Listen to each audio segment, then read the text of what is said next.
25. Bildad speaks. How can a mortal be righteous before God? Then Bildad the Shuhite answered, Dominion and fear are with God. He makes peace his high heaven. Is there any number his armies, upon whom his light not arise? How then can man be righteous before God? How can he who is born of woman be clean? Behold, even the moon is not bright, and the stars are not in his sight. How much less man who is a maggot, and the son of man who is a worm? Job 26. Job replies, God's mystery is unsearchable. Then Job answered, How you have helped him who has no power? How you have saved the arm that has no strength? How you have counseled him who has no wisdom, and plentifully declared sound knowledge? With whose help have you uttered words, and whose spirit have come forth from you? The shades below tremble, the waters and their inhabitants. Sheol is naked before God, and abandoned has no covering.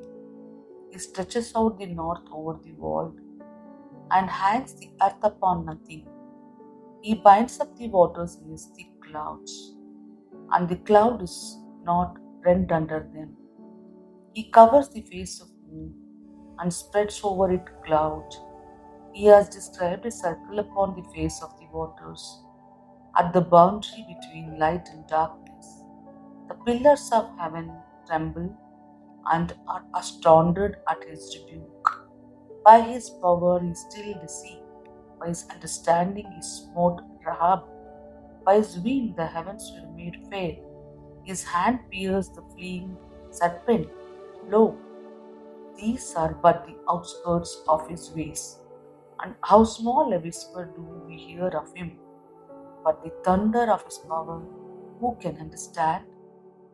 Job 27. Job maintains his integrity.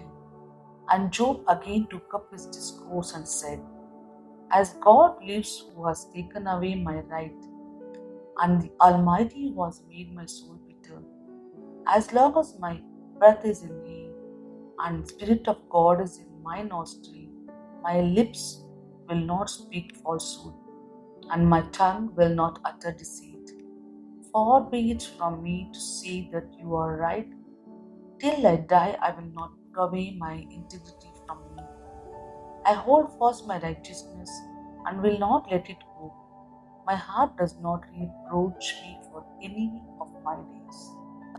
Let my enemy be the wicked, and let him that rises upon again me be as the unrighteous.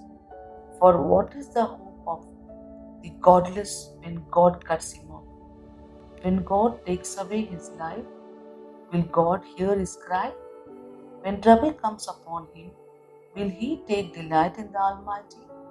Will he call upon God at all times? I will teach you concerning the hand of God. What is with the Almighty I will not conceal. Behold, all of you have seen it yourselves. Why then have you become altogether vain? This is the portion of a wicked man with God, and the heritage which oppressors receive from the Almighty. If his children are multiplied, it is for the sword, and his offsprings have not enough to eat. Those who survive him, the pestilence buries, and their widows make no lamentation. Though he heaps up silver like dust, and pile up clothing like clay, he may pile it up, but the just will bear it, and the innocent will divide the silver. The house which he built is like a spider's web, like a booth which a watchman makes. He opens his eye and his wealth is gone. He goes to bed rich, but he do not so no more. He opens his eyes and his wealth no gone. Terrors overtake him like a flood. In the night a whirlwind carries him off. The east wind lifts him up, and he is gone. He sweeps him out of his place. It hurls at him without pity. He flees from its power in high long flight. It claps its hands at him and hisses at him from its place. Job 28. Interlude where wisdom is found. Surely there is a mine for silver and a place for gold, which if refined, iron is taken out of earth and copper smelted from the ore. Men put an end to darkness and search out to the farthest bound. Ore is gloom and deep darkness, the open shafts in a valley away from where men live. They are forgotten by travelers, they hang afar from men, they swing to and fro. As for the earth, out of it comes bread, but underneath it is turned up as if by fire. Its stone are the place of sapphire, and it has dust of gold. That path no bird of prey knows, and the falcon's eyes has not seen it. The proud beasts have not trodden it. The lion has not passed over it. Man puts his hand to the flinty rock and overturns mountains by the root. He cuts out channels in the rocks, and his eye sees every precious thing. He binds up the streams so that they do not trickle, and the thing that is hid brings forth light. But where shall wisdom be found? And where is the place of understanding? Man does not know the way to it, and it is not found in the land of living. The deep says, "It is not in me," and the sea says, "It is not with me." It cannot be gotten for gold, and silver cannot be weighed as its price. It cannot be valued in the gold of a fire, precious onyx or sapphire. Gold and glass cannot equal it, nor can it be exchanged for jewels of fine gold. No mention shall be made of coral or crystal. The price of wisdom is above pearls. The topaz of Ethiopia cannot compare with it, nor can it be valued in pure gold. Whence then comes wisdom? And where is the place of understanding? It is hid from the eyes of all living and concealed from the birds of the air. Abaddon and death say, "We have heard a rumor of it with our ears." God understands the way to it, and He knows its place, for He looks up the ends of the earth and sees everything under the heavens. When He gave to the wind its way and meted out the waters well measured, when He made a decree for the rain and a way for the lightning of the thunder, then He saw it and declared it. He established it and searched it out, and He said to man, "Behold, the fear of the Lord, that is wisdom, and to depart from evil is understanding." Job 29.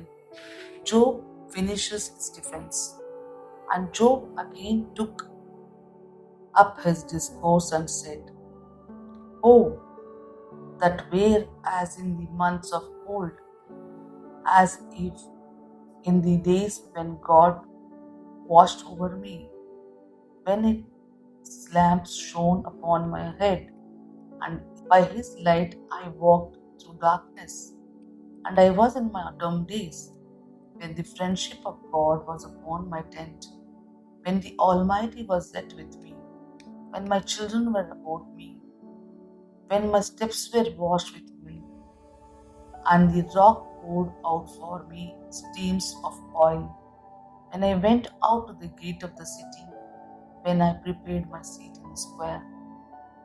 The young men saw me and withdrew, and the aged rose and stood. The princes refrained from talking and laid their hand on his mouth. The voice of the nobles was hushed, and their tongue cleaved to the roof of their mouth.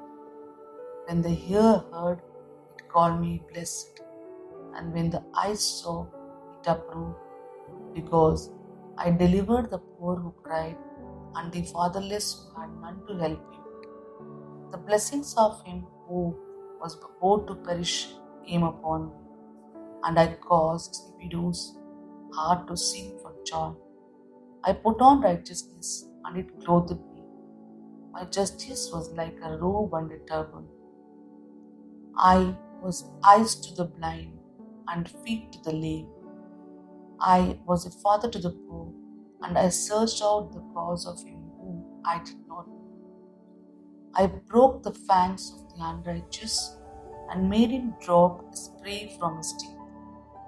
Then I thought, I shall die in my nest, and I shall multiply my days as sand. My roots spread over to the waters, with the dew all night on my branches. My glory fresh with me, and my bow ever new in my hand. Men listened to me and waited, and kept silence for my counsel. After I spoke, they did not speak again, and my words dropped upon them. They waited for me as far as the rain, and they opened their mouth as for the spring rain. I smiled on them, and they had no confidence, and light of my countenance they did not cast down. I chose their way and sat as chief, and dwelt like a king among his troops, like one who comforts mourners.